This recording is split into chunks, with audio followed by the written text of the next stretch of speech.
Bibitaw.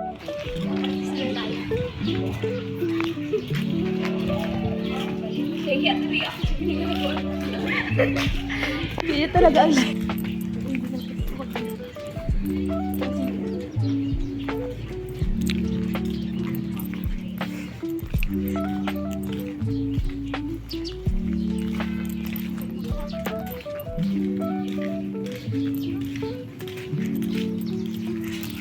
dito ka sabi ko lang sa kita ko na.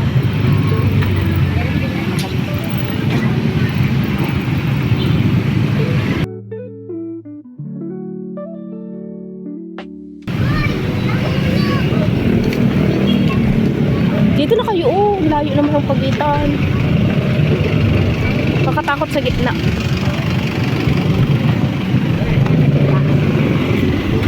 Dami ditong mga hardware. Tawid na tayo.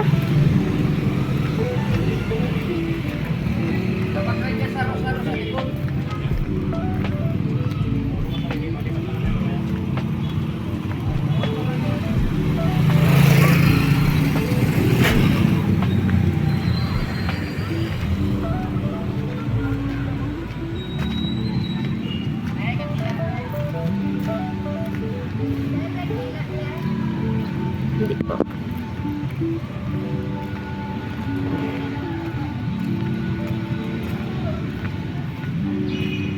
Sarado.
My mom and my sister. Sobrang ganda. Pauwi na kami. Nag-ano lang kami sa church. Nagtingin lang kasi sarado.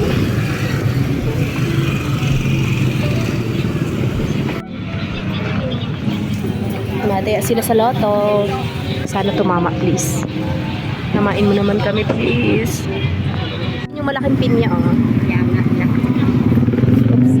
Tagal na yan, ganyan. Dati yung nakalagay dito ay Karilagan Hotel. Naman niya pala doon. Malapit ka lang kaunti pagkat lupa. Yung palengke, guys. Wow, sarap ng avocado. Ay, ang lalaki ng papaya. May mas malaki pa dyan, naalala mo na hulog dati ng pilaan. Kahobo.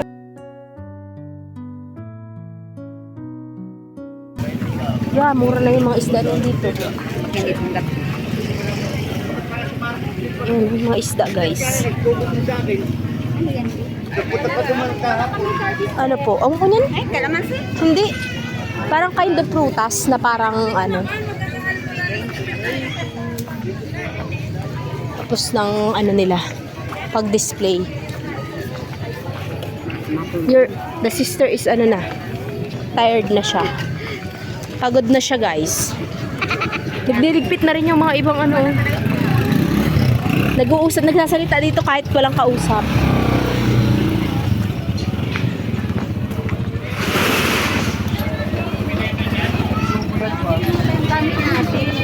Then isang peraso or isang tumpok?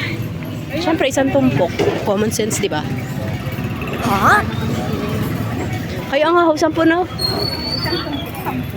Oo. Pero medyo laas man na. Kaganda talaga ay. Nung una yung mga kaklase ko, hindi pa sila sanay na nagbablog ako. Ginaganyan ko talaga yung cellphone sa mukha nila. Oh. Naloloka ay. Pero hindi naman yung lokang naiinis. Sabi niya, si ate, nakadukduk na sa mukha ako. Sabi ko, uy, ang laki may oh, supo. Sabi ko, ganun talaga. Ang dami yun. Dami nito. Ayun, ang lalaki. Ayun po, oh, mga hipon, oh. Guys, yung mga hipon.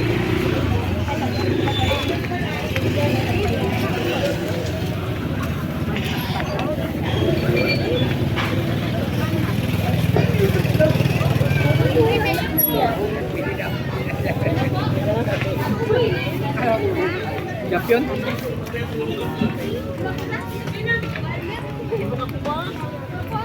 Lalaki mama ng ano, oh. Sige, tara na.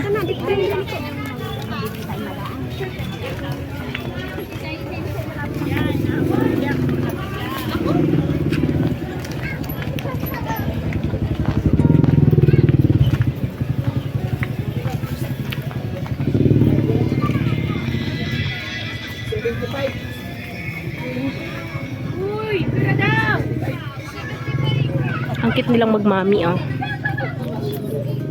Titingin-tingin ng mga paninda sa palengke.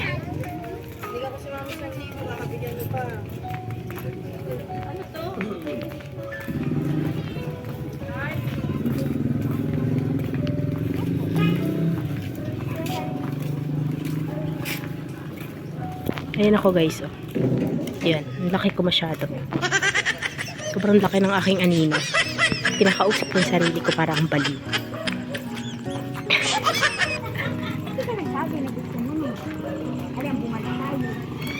Nang? Ito Indian mango, 8 lang ang kalahati. Wow, mura. Iyon. Masabi ang dito na andun yung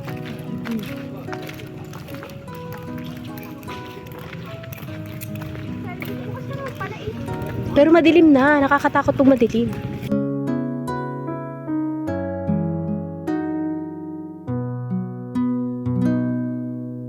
Nalito ako.